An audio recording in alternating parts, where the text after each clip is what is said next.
c'est-à-dire, comment dirais-je, à s'imposer dans les activités chrétiennes. Il y a une émission qui est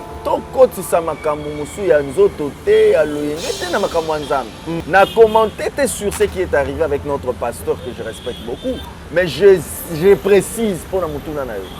Selon la révélation de la parole de Dieu, papa, na moni place liwa ekoya incident koya, mais na moni place liwa ekoya ko dominer na événement nzambe. Voilà. Voilà des places na préciser. C'est-à-dire que ce qui est fait, mais pour na biso na boyebi ya parole. Donc on peut s'accepter pour salami to sabino que non, biso activité évangélique, non. Jésus entraînait des foules, papa. Voilà. Il y a blague. Nous t'entraînons la foule qu'on les les lois. Mais yo qui place dans la foule, Jésus va nous entraîner.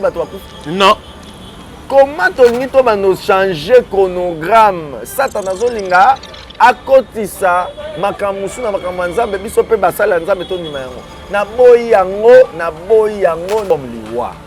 Donc, c'est que là veut dire et loko kaka photo luka koyeba. Est-ce que l'activité na biso to sala ka yango? Révélation ya mutu atindi yo. Et ça, il ne faut pas faire quelque chose parce que c'est bien ou parce qu'on fait comme ça. Non. Ou parce que non, dans les choses de Dieu. Abonnez-vous massivement sur Congo Winner TV. Bienvenue dans notre chaîne Congo Winner Télévision. Merci de m'abonner sur Congo Winner Télévision. On a confiance sur le message de ça. L'homme saint dans un corps saint, Motomoro Bopeto a émis Soumouté. Merci. Merci na Gloria Efile Balobi, la fille brillante, une femme bien. Merci na yo, na confiance de Pesanga depuis Belgique. Merci na Fabrice Le Molo, mon frère propre que j'aime beaucoup. Sans oublier na Baïtou Baza. Joyeux anniversaire na Ismaël Poutine Balobi. Le Léza Moukolo na yo. Lia Mela Sepela. Et là, on a un relais pour un bébé pour un kangamon à Mungongo. Mélanie qui voilà. Sans oublier Balobi, joyeux anniversaire à toi, Tracy Mois Pessara. Joyeux anniversaire Nayo. Et ça vraiment Moukolo Nayo, Batman les 30, Banaji. C'est pas là, Lia, Mela, maman, Moukolo Yangwana, n'a pas rien, Ndekolo l'homme c'est dans un corps sain, Motomoro de Peto et Billy Soumouté. Je suis passé sur ce plateau, je suis avec mon pasteur que j'aime beaucoup. Tout solo là, sur conduite de ma pasteur, le comportement, comment un pasteur peut se comporter devant le public et puis dans Moussa Nanzambé. On va en parler dans cette émission, vraiment rester branché, Vanda Pena, Toro Simba Simba, mon actualité, ça m'a aidé. Pour que le toucher, pour tout solo là. Il y a parce que le différence entre Ba et Nanzambé, n'a pas de mot. Pour que ceux qui m'ont bien comme Pierre, chrétien, c'était par rapport à comment il a identité à Kolo. Mais est-ce que Lélo, chrétien à Lélo, a une identité à Christ? Nous allons parler dans cette émission de moi kilo, moi costaud. Voilà. Laissez-moi, papa. Bonjour, pasteur, je suis. Bonjour, l'homme saint. L'homme saint, voilà. Merci beaucoup. Merci, papa. Vraiment, merci pour ce moment sollicité pour partager notre sujet. Merci beaucoup.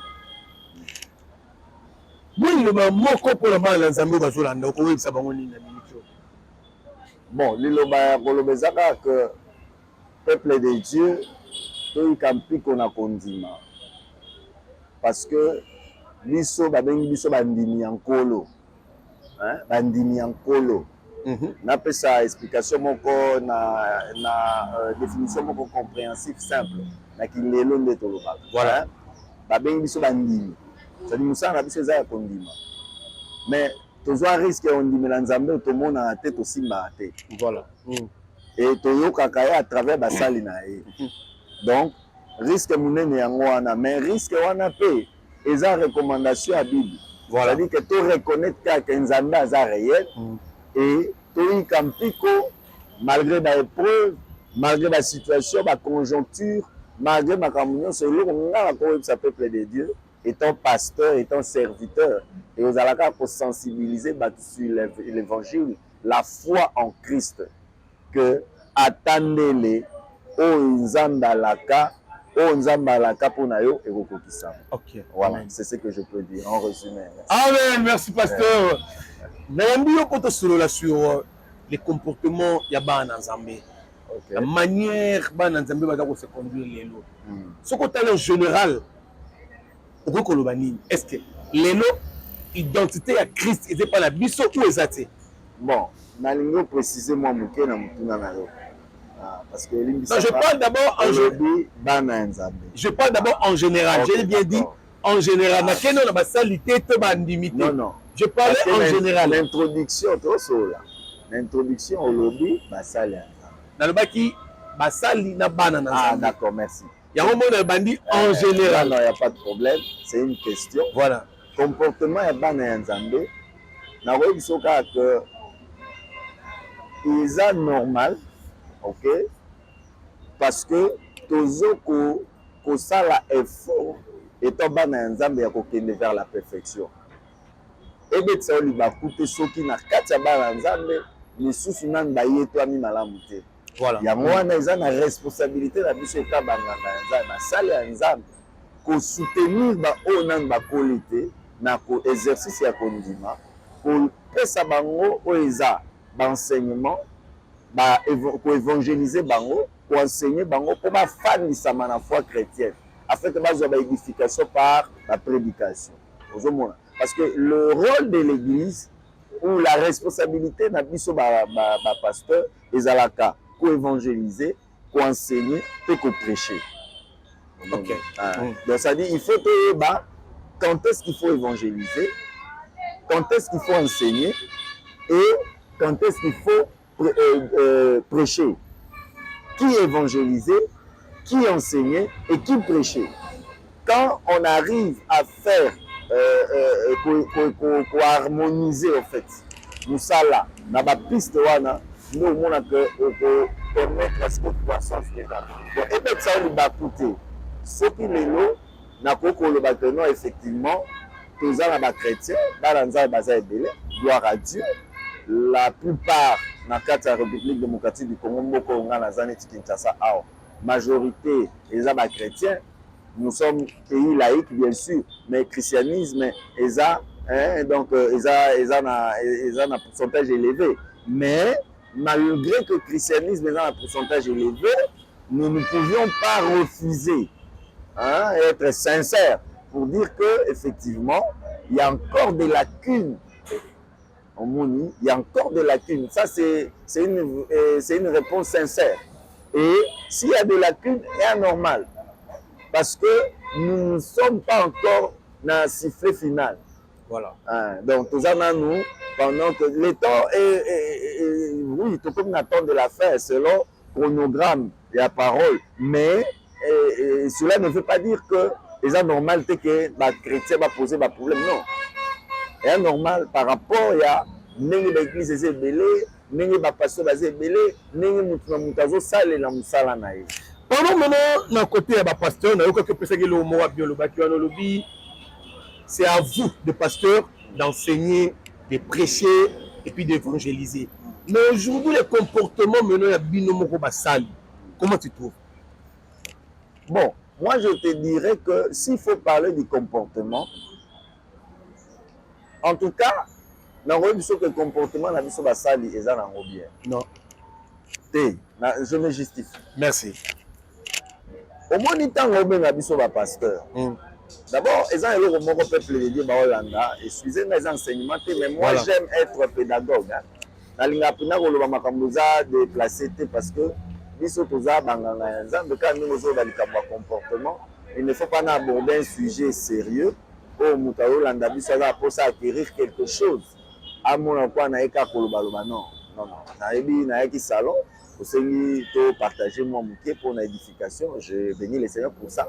Alors, na vous préférez na répondre rebo. Tant on a vu sur le comportement la biso ba pasteur. Et ça bien. On le dit non. Na comprendre un peu pourquoi on le dit non. Mais déjà ce qu'on a pénétré au pasteur ou on a pasteur. Tant on a biso ba pasteur. Il faut aimer le remoko. Toi, trois pasteurs.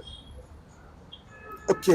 Toi, trois pasteurs. Peut-être que généraliser, il y a un non.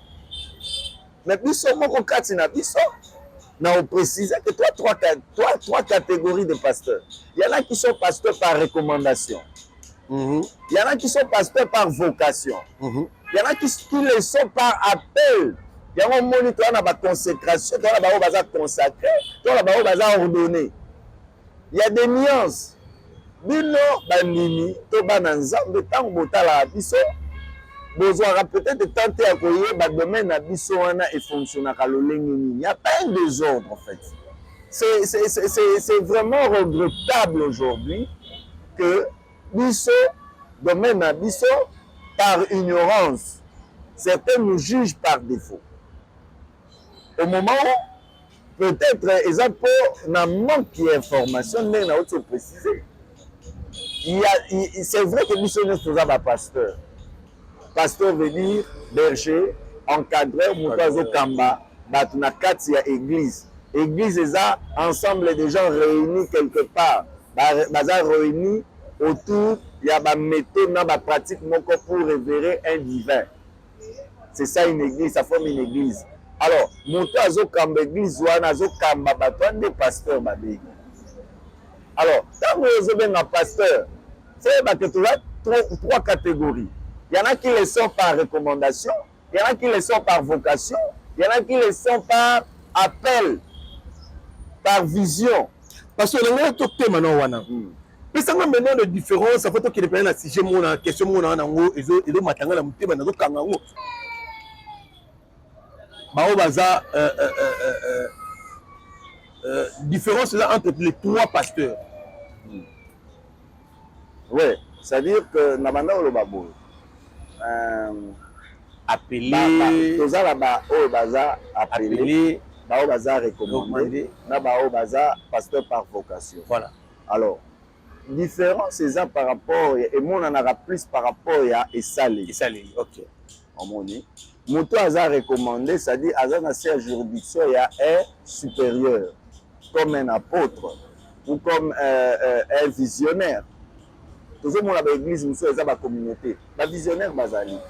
C'est-à-dire bateau bayambi biangama. Ils ont visionnaire. Mais ba recommander bateau oh ba monique baza ba disciple. Moto aza fidèle.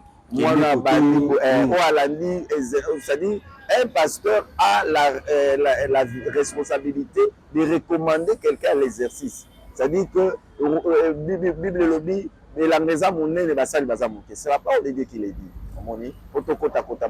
Parce que tout est approuvé par la parole de Dieu.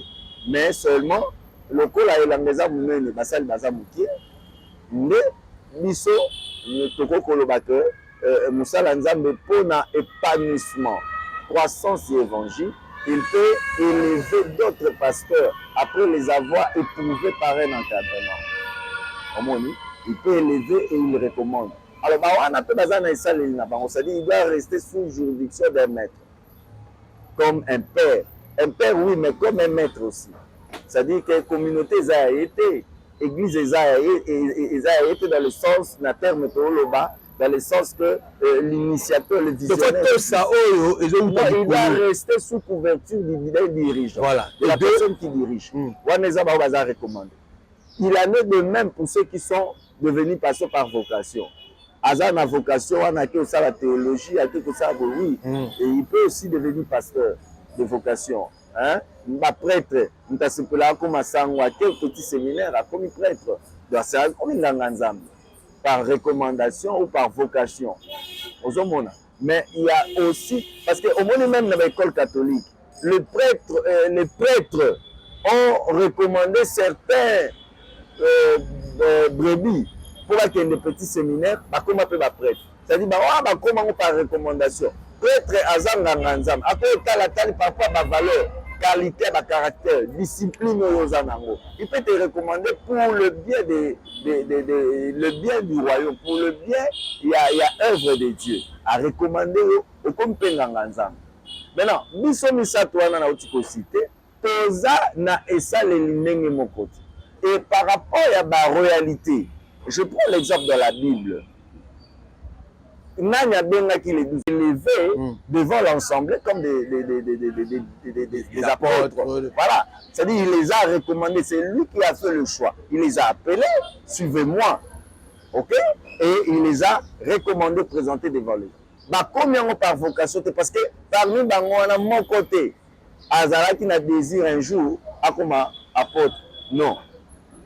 Yende à Taliban ou à Poniban. Donc ça dit que ce n'est pas aussi mal par rapport pour le bien de Moussala Nzambe, les lobiso banganga Nzambe, tout recommandé que Bamissus. Merci pasteur, que nous moment parce que nous avons vraiment appelé les voyageurs nous avons Moussou. Tout cela nous par rapport à l'événement où ils ont les Kalelo. Tout le monde a qui le pasteur Moïse Mbiye en plein concert. Après concert a passé Moïse Mbiye, ça va créer qui m'a problème et belé. Les gens ont dit à représenter la diable, à Saliboye, mais lui-même à l'équipe pour démontrer dans la Bible noir sur blanc que mieux soit celle qui est la biblique. Okay. Bon, dans oui, il avait démontré ça dans la Bible. Bah, symbole à Simba qui a flamme, à Bino, ils ont synonyme, il y a représenter le Saint-Esprit. À Zone, il peut la Bible appeler verset pour représenter le Saint-Esprit. C'était par rapport à Bano, représenter le Saint-Esprit dans le moto.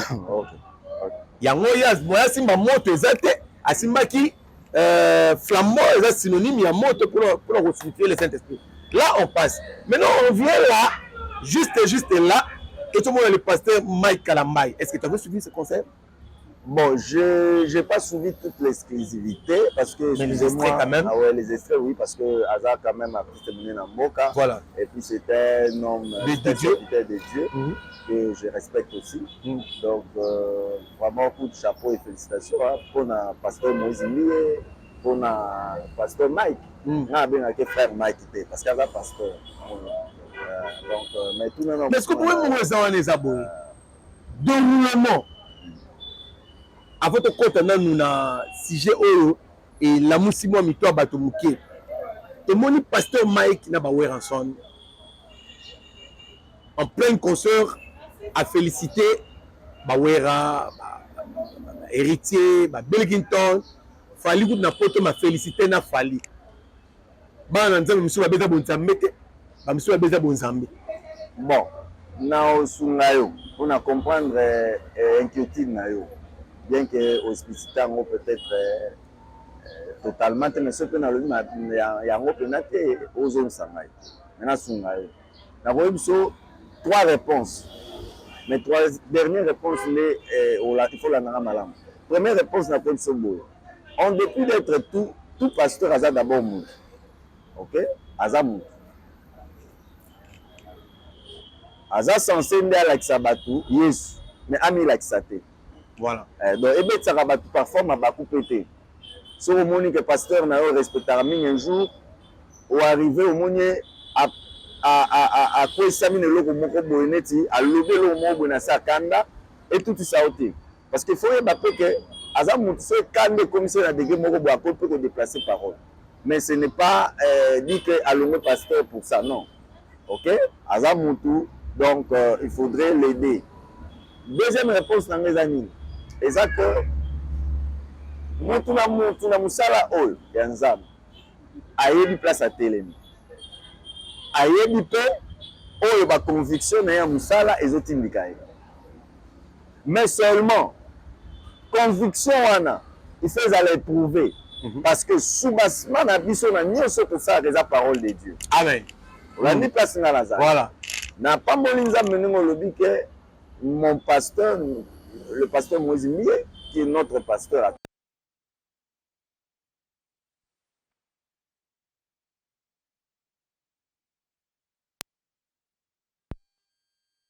Qui soulever zone d'ombre. Je pense que à défendre par rapport à ma conviction. Donc, c'est-à-dire que Ndengolobi, pasteur Moïse Mbiye à défendre, à se justifier, et on a lobby, Moutouna Moutayebi. Oh, il y a aussi la place qui est pas télé. Ok? C'est-à-dire que mon amtazana et ça les lignes à ma conviction, il y a appel naé, les hommes me laé. Il y a on a lobby, mais seulement biso nyonso toza censé se conformer à la parole de Dieu. Voilà. Ça, c'est notre soubassement. Quand tu poses un acte, que dit la parole à ces sujets? Tu vois, c'est tout ce que moi je me... Parce que, au moment la Bible essaie de préparer mission dans ma cambébélé. La Bible est préparée mission dans ma faux pasteur, ma faux prophète. La Bible est préparée mission dans la déviation à peuple de Dieu. La parole de Dieu nous a déjà préparé sur tout. Et ça, les lots surprises, parfois, on constater peut-être qu'il y a des vrais, il y a aussi des faux. Non. Parce que là, la troisième réponse n'est pas possible. Voilà, troisième réponse, par rapport à l'okolobi, on a ça trois réponses. Après, si première, après, si deuxième. Troisième réponse, troisième réponse, c'est que na musala na biso oyo. Et loko fo yebezani. Musala nzambe nyonso. Aza teni a osala likambo te po eza bien. Olandi. Ngai na kolobaka boye par rapport au tuninga pour être cohérent avec moi, je te répondrai selon moi que na ndenge nga na yebeli musala nzambe nyonso abasala eloko eza l'activité asala kango te po eza bien. Mais asala kayango par rapport à révélation ya mission na ye. OK. Ozolandanga. Et mutu oya tindi biso na mission eza nzambe. Si on a pasteur par exemple et que on a appelé, ok, na appel ou on a pesio consigne, vision, direction, il y a marambo yo faut ça là. Yesu tanga bengi ba disciple na alobi na bango allez faites de toutes les nations mes disciples. Alobi na bango allez. Et à expliquer bango comment aller. Ne mettez ni argent dans vos à expliquer. Ça dit c'est précis dans la Bible.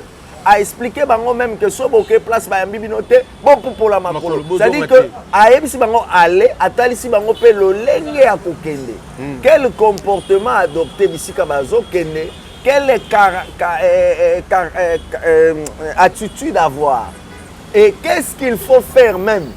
Alors allez, guérissez le malade, faites ceci. Vous avez reçu gratuitement. Donc, ça dit que la Bible, au sujet des disciples, des apôtres, Jésus les a envoyés et il les a expliqués, il les a donné ce qu'il faut comme élément.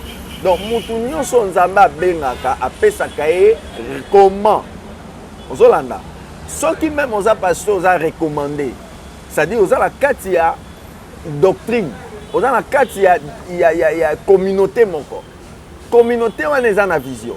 Et bazana ba principe cadré, il y a le lien à Moussa le fait ça là. On a aussi nazo senga la ministre Nabiso, me respect excellence, ministre Nabiso à justice, na moni que Mikolo est vraiment avec l'actuel ministre, il veut vraiment même Kokota dans le secteur Nabiso pour recadrer certaines choses. Parce que malgré peut continuer à mouker, l'Imisangana le bango bongo ils a communication, mais on n'en peut pas parce que la vérité, nous sommes tenus être cohérents et dire toujours la vérité quand il est faux. Ça dit que vraiment, ils ont des moyens. Si on a la communauté est structurée, il y a des règles. Et où tu n'es pas visionnaire. Avant de poser certaines actions, même à caractère évangélique, on sous-entend qu'ils ont une révélation dans le sous-bassement. Mais si il est dans la révélation, Dieu t'a révélé de faire quelque chose, est-ce que Dieu aussi peut tuer les gens? Net au monde concert à notre pasteur Mike Kalambaï. Il est de mort, en tout cas, on a repoussé à défendre l'évangile. Repoussé à défendre l'évangile parce que tu ne peux pas dire que si Dieu envoie quelqu'un pour que Batouba ne coupe pas. Non. Je te dirais même, hein, et là, est trop grave. Vraiment, je préfère que tu retires. Mais Dieu ne peut pas. Non. C'est juste une question. Non, c'est une question. Je n'ai pas confirmé. Non. Si cela s'est fait, Lengolobi, na concert il y a pasteur Mike. En tout cas, naza ni pour ni contre na lobby te que makamwane non, nazo répondre pour na yangote. Mais nazo talison ligne ndengezali, ligne ni koloba boye. Un homme de Dieu ne fait pas quelque chose sans révélation. Et la révélation pour nous les chrétiens, nous les serviteurs de Dieu, c'est la parole de Dieu, c'est Dieu qui donne. Parce qu'il aime ta bengyo na musala. Ce qui est vrai, c'est quoi? Et effectivement, les lots, nakoko mitu naka question mon corps. Nengolobi, ça c'est clair. Mais c'est clair. mutu na mutu faut comprendre à sosola nzamba bengi yo atindi yo est-ce que so eza nzambe bato ba okufa ça c'est la question que moi maintenant je dois soulever pour qu'on réfléchisse. Je ne pense pas parce que dans la Bible dans Actes des Apôtres chapitre 20 so ozana moi zela to tangango pour au monde même que la mort n'a pas d'impact même s'il est arrivé, la mort n'a pas d'impact dans ma kamanzam. Kokota ma kamaliwa na ma kamanzam te papa na ngai. Wana ke ma kamususu. Lelo eloko peut-être comme komona ezanini. Biso basala nzambe. Si je peux me permettre de le dire, to saka ma kamususu pas selon l'inspiration divine du Seigneur. Le Dieu ne nous accompagne pas. Ne mettons pas Dieu dans tout. Sinon, tu vas redéformer parole. Et vous allez m'aber ma casse. Question à ton mituna. Est-ce que, s'il y a mort d'homme, question est-ce qu'il y avait une révélation pour cette activité? Voilà. Parce que je suppose qu'une activité est censée être à caractère évangélique. Et on sous-entend que le zèle évangélique est accompagné des anges du Seigneur. Tala, omoni na roibso hein, na bianga mandaro na zolo bawana. Dieu est un Dieu des vivants. Ne mettez pas l'opération de la mort dans makambo nzambe. OK. Na lobi boyi. Actes des Apôtres chapitre 20. À partir du verset bandata à partir ya verset 7. Nalingi yo tangango. Po ezala teke nga na tangi Bible nanga. Yo tanga bato bazolanda biso pe na ba téléphone na bandako na bango. La télévision, J'ai lu au nom de Jésus. Oui, le premier jour de la semaine, nous étions réunis pour rompre le pain.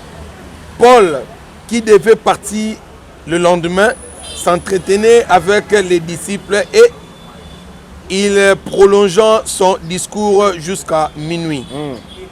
Il avait beaucoup de lampes dans la chambre haute où nous étions assemblés.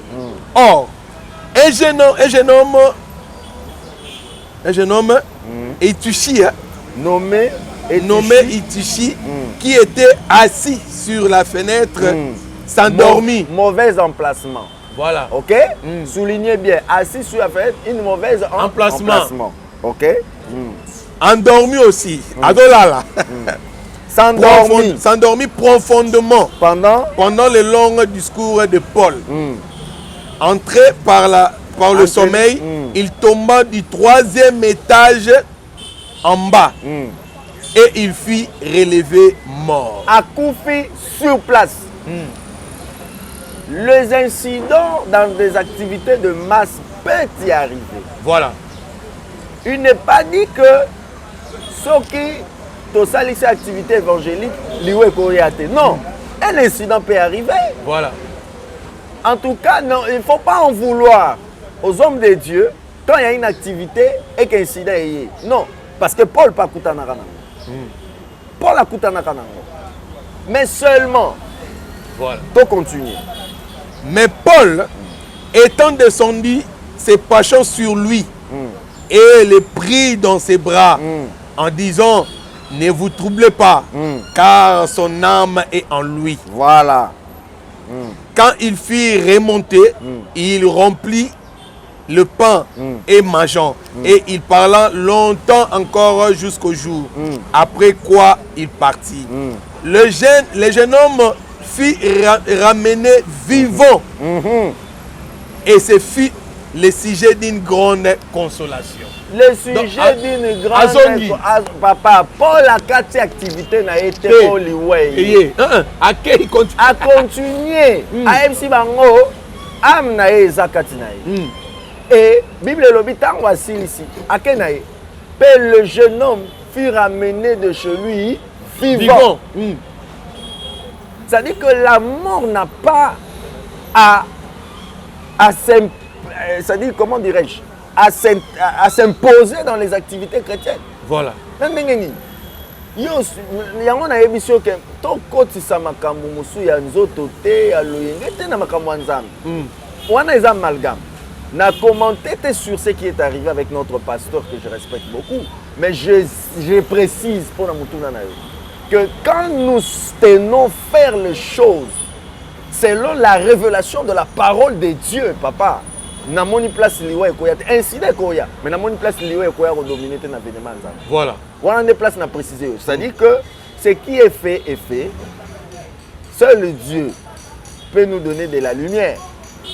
Et c'est vrai que comme tout ça va tout mabakou, on sait que papa Mike azala vraiment apaisé, molimo santu a pesaye boanya pe a yemoko molimo santu a permettre à ce que a surpasser makambo. Mais pour na biso na boyebi ya parole, donc on peut s'accepter pour salami to sabino que non, biso activité évangélique, non. Jésus entraînait des foules, papa. Voilà. Il y a blague. Nous t'entraînons la foule qu'on les les lois. Mais yo qui place dans la foule, Jésus va nous entraîner. Non. Comment tu vas changer le chronogramme? Satan Zolinga, à côté de ça, makamusu na makamanza, biso pe basala nzambe to ndima yango. Na boyi yango, na kondima yango te. Place les sanga ya bana nzambe bazali. Mabe kozala te comme liwa. Donc ce que cela veut dire et loko kaka photo luka koyeba ezake est-ce que l'activité na biso to sala ka yango révélation ya muto atindi yo eza il ne faut pas faire quelque chose parce que c'est bien ou parce que on fait comme ça non ou parce que munina salinga pe fona ça non dans les choses de Dieu ba ça likamute po eza bien eza loko ememi problème aux autres angles pasteur Moïse Mbié. Heureusement au lobby qu'il a eu à défendre ça. Gloire à Dieu. Né mon repère dans dimeni nzambe que pasteur Mike pe zama repère ça y ma coquille nyonso nzambe ndé a témoigner à biso à défendre à biso. Je sais que c'est un homme de Dieu. Dieu va le défendre par rapport à ce qui est arrivé. Dieu va rendre témoignage dans makambo et commis. Mais seulement ce que je veux dire et préciser que biso basali nzambe quoi qu'il arrive tout ça la kalikamute pour ça bien. Mais tout ça, les campons nzambe mutalobi. Voilà. J'ai fini par donner cet exemple. Au moins la carte de la Bible, Dieu va demander à Abraham. Un jour, Dieu va demander à Abraham de lui offrir son fils Isaac. Voilà. Abraham connaissant ce que Dieu lui demande, ce que ça pouvait donner comme climat dans la couple. Abraham a partagé mon amour été même pas na moi. Abraham a accueilli moi na tourni à l'obi papa tozo kende kofri nzambe mais tomoni mbeli tomoni moto mais wapi à répondre que l'Éternel pourvoira. Ça dit aboya ki ko bisa mwana kenzamba isa nga ke agneau lelo agneau anezayo. Merci na batutu balandi biso, j'espère vous comprendre. Explication à pasteur, pasteur a bien dit. A condamné le pasteur Mike té. Mais a tchera ma commis na table, yango ndezo condamné o salami na stade de martyrs. Donc na lisanga ba na nzambe liwe ko yate. Liwe ko régner té. Poto moni Paul, muto akufi Paul a kati manifestation mais akeko continuer. Na sima ya Paul, moi là on a c'est quoi qui. Donc là où le Saint-Esprit est là, liwe ko régner té.